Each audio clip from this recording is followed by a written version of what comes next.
Sir, जो 3D policy लेकर शुभेंदु अधिकारी बंगाल में आए हैं कि डिटेक्ट करेंगे, डिपोर्ट करेंगे और डिटेंशन सेंटर में डालेंगे, तो ये पॉलिसी कितनी ज़्यादा ग्राउंड पर कारगर साबित हो सकती है? देखिए, बंगाल में जो घुसपैठ है ना, वो बड़े सुनियोजित तरीके से होती है। बंगाल में घुसपैठ का एक और तरीका अपनाया जाता है कि बस वहाँ बांग्लादेश से लोग आते हैं और बच्चे को जन्म देते हैं और उसका सर्टिफिकेट लेते हैं, वो बच्चा भारत का नागरिक बन जाता है। अभी 2 दिन पहले ही गृह मंत्री अमित शाह ने जो देश के सभी जिलों के जिलाधिकारियों को बुलाया था, उसमें उन्होंने कहा है कि आपको बांग्लादेशी घुसपैठियों की पहचान करनी है और उनको भेजने का प्रबंध करना है। इसके साथ ही जो व्यवस्था की गई है कि बीएसएफ को पूरे बॉर्डर क्षेत्र में 15 किलोमीटर तक कोई भी अवैध निर्माण हो, उसे तोड़ने के लिए कहा गया।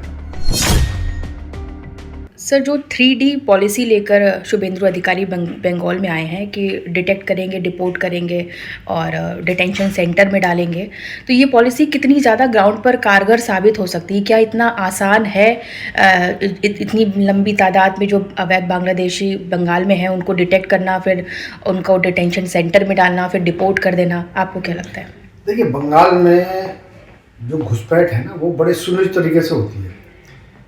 और अगर हम पूरे देश की बात करें तो बांग्लादेशी घुसपैठियों की संख्या 3 करोड़ से ज़्यादा है और उसमें आधे से ज़्यादा बंगाल में है।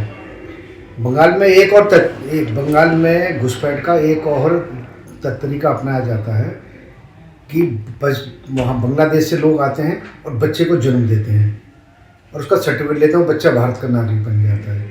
इसके आधार पर भी बहुत सारे लोग ये एक लगातार वहाँ चलता आ रहा है। अगर एक अनुमान लगाया जाए तो बांग्लादेश से करीब 2 करोड़ लोग जो भारत में हैं, वो पश्चिम बंगाल में हैं। उन्हें पहचानना भी अब कठिन काम है। कुछ लोग ऐसे हैं जिन्होंने वहाँ आकर ज़मीन भी खरीद ली है, खासतौर से सीमावर्ती गाँवों में। एक आंकड़ा ये बताता है कि लगभग 10,000 गाँव ऐसे हैं जो हिंदू से खाली हो गए और वो सब ज़्यादातर बांग्लादेश के लोग आके बसे और उनको टीएमसी की जब सरकार थी तो उनको बड़े सुनियोजित तरीके से बसाया गया था और हिंदुओं को भगाया गया था। अब ये ज़रूर है कि जिस तरह से लोग पकड़े जा रहे हैं, लेकिन जिन लोगों ने अपना राशन कार्ड बनवा लिया, भारत माँ के आधार कार्ड बनवा लिया और जो एसआईआर का विरोध कर रहे थे, ऐसे लोगों की भी पहचान बहुत आवश्यक है। उसके लिए सरकार को बड़े स्तर पर काम करना पड़ेगा, इसके लिए बड़ी मशीन लगानी पड़ेगी। काम बड़ा कठिन नहीं है और मुमकिन भी है, लेकिन सरकार की इच्छा पे डिपेंड करेगा कि इसको किस तरह से लागू किया जाए। क्योंकि अगर हमें पश्चिम बंगाल को उसके पुराने स्वरूप में लाना है, उसका गौरव वापस लाना है, तो बांग्लादेशी घुसपैठियों को भगाना होगा। ये अच्छी बात है कि सरकार ने डिटेंशन सेंटर बनाए हैं, लेकिन अभी कम संख्या में लोग वहाँ पर रखे गए हैं। मुश्किल से 500-600 लोग पकड़ में आए थे, लेकिन ये 1.5 करोड़ लोगों की पहचान करना, उनको बांग्लादेश वापस भेजना एक बड़ा काम है। सर, एक सवाल आखिरी आपसे कि बंगाल में ये अभियान चल रहा है, ये सबकी जानकारी में है, तो वहाँ से अवैध बांग्लादेशी अन्य जगहों पर भी घुस रहे हैं। जैसे असम में ड्राइव चली तो अरुणाचल सीमा के अंदर प्रवेश कर लिया, अब बंगाल में चल रही है तो वहाँ से निकल के अन्य राज्यों की सीमा में घुस रहे हैं।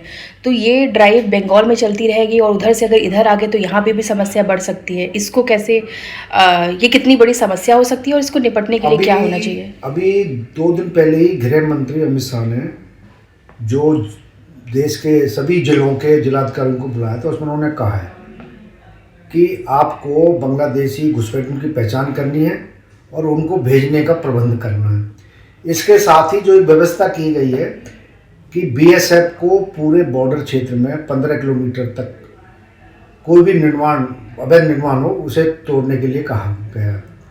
तो जाहिर है कि जो लोग आते हैं लेकिन उसमें एक बड़ा काम ये भी है कि बांग्लादेशी घुसपैठी सिर्फ पश्चिम बंगाल में नहीं, असम में भी हैं, मेघालय में भी हैं, दिल्ली में भी हैं, देश के अन्य प्रांतों में भी हैं और वो ऐसी जगह रहते हैं जहाँ पर मुस्लिम आबादी रहती है, जहाँ वो घुल मिल जाते हैं। लेकिन जब वो बांग्ला बोलते हैं तो उनके पकड़ने के भी चांस ज़्यादा रहते हैं।